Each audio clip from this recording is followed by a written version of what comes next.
জামায়াতে ইসলামীর আমির ডাক্তার শফিকুর রহমান হঠাৎ প্রধান উপদেষ্টার কার্যালয়ের প্রধান উপদেষ্টা ডক্টর মোহাম্মদ ইউনূসের সঙ্গে বৈঠকে বসেছেন বিকালবেলায়। হঠাৎ কেন তিনি প্রধান উপদেষ্টার সাথে বৈঠক করলেন, এই নিয়ে জনগণের মনে আগ্রহ ও গুঞ্জন ছড়িয়ে পড়েছে।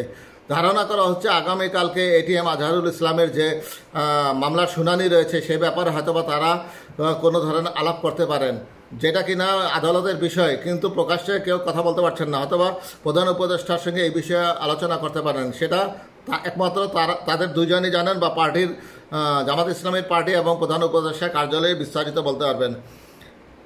দেশের সার্বিক পরিস্থিতি নিয়ে অন্তর্বর্তীকালীন সরকারের প্রধান উপদেষ্টা ডক্টর মোহাম্মদ ইউনূসের সঙ্গে বৈঠক করেছেন জামাত ইসলামীর আমির ডাক্তার শফিকুর রহমান। সোমবার বিকেল 4টায় রাজধানীর মিন্টু রোডে প্রধান উপদেষ্টার বাসভবন যমুনায় এই বৈঠক অনুষ্ঠিত হয় বলে এক বিবৃতিতে জানানো হয়। জামাতে আমিরের সঙ্গে ছিলেন দলের নায়েবে আমির সৈয়দ আবদুল্লাহ তাহের।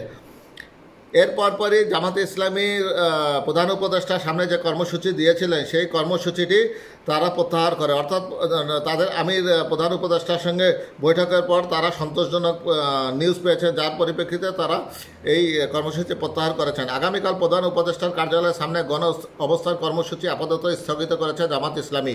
সোমবার রাতে জামাত ইসলামীর সেক্রেটারি জেনারেল অধ্যাপক মিয়া গোলাম পরওয়ার এক বিবৃতিতে কর্মসূচি স্থগিতের কথা জানান। গোলাম পরওয়ার বলেন, দেশের সামগ্রিক পরিস্থিতি বিবেচনায় নিয়ে জামাতে ইসলামী ঘোষিত 25শে ফেব্রুয়ারি প্রধান উপদেষ্টার কার্যালয়ের সামনে গণ অবস্থান কর্মসূচি আপাতত স্থগিত করা হয়েছে। জামাতে ইসলামীর সিনিয়র নেতৃবৃন্দের অনুরোধে জামায়াতের আমির ডাক্তার শফিকুর রহমান তার স্বেচ্ছায় গ্রেপ্তার হওয়ার কর্মসূচি আপাতত স্থগিত রাখতে সম্মত হয়েছেন।